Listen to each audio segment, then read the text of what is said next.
We're here because free speech is under attack. We're here because people are being convinced that socialism works. We're here because people are being judged guilty until proven innocent. We are fighting back with facts. This is not a safe zone, so buckle up, Buttercup. This is the raw, naked truth.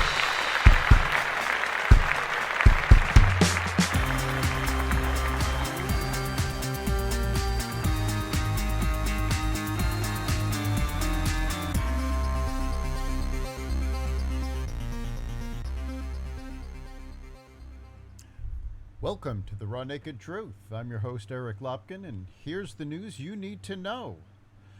Consumer confidence fell for a third consecutive month in July, according to Lynn Franco, Senior Director of Economic Indicators at the Conference Board.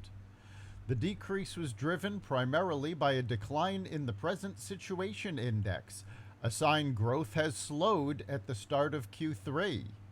The Expectations Index held relatively steady, but remained well below a reading of 80, suggesting recession risks persist. Concerns about inflation, rising gas and food prices in particular, continued to weigh on consumers. As the Fed raises interest rates to rein in inflation, purchasing intentions for cars, homes, and major appliances all pulled back further in July. Looking ahead, inflation and additional rate hikes are likely to continue posing strong headwinds for consumer spending and economic growth over the next 6 months. Meanwhile, the president is trying to change the meaning of recession. Biden's Council of Economic Advisors launched a preemptive strike against bad news with a blog post on the theme, "What is a recession?"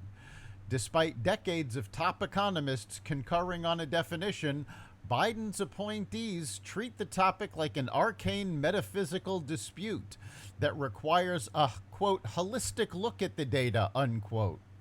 Instead of admitting the economy is shrinking, Team Biden touts a test indicating that a recession is not underway unless the 3-month moving average of the unemployment rate rises by at least half a percentage point, 50 basis points, relative to its lowest point in the previous 12 months.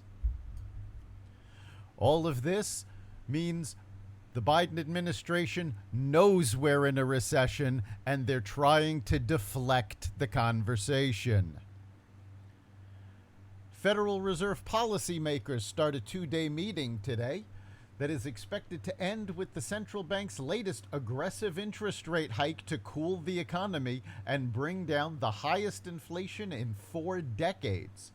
The Fed raised rates by 0.75% in June, 3 times the typical hike of 0.25%. Wall Street investors are betting the Fed will continue raising rates aggressively through the end of the year, then start cutting them again after about 6 months, according to the Wall Street Journal.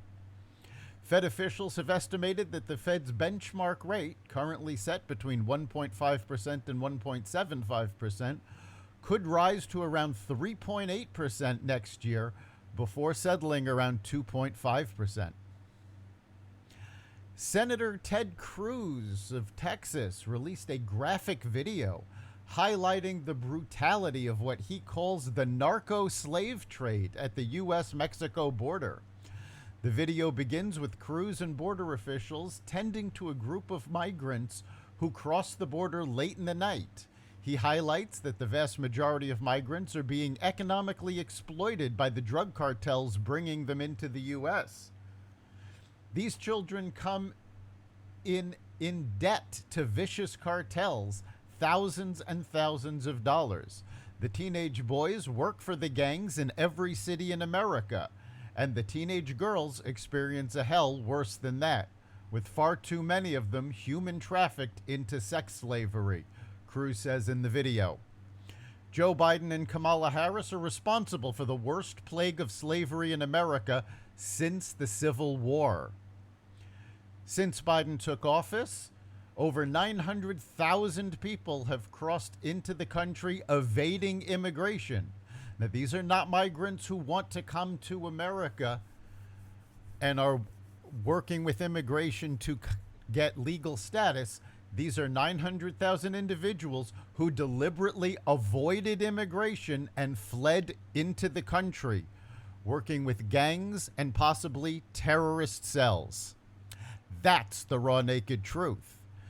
You can catch every episode of The Raw Naked Truth at xvadio.com/podcasts, the Apple Podcasts app, Google Podcasts, Spotify, iHeartRadio, Stitcher, Amazon Music, Audible, and wherever you find podcasts. We'll see you next time.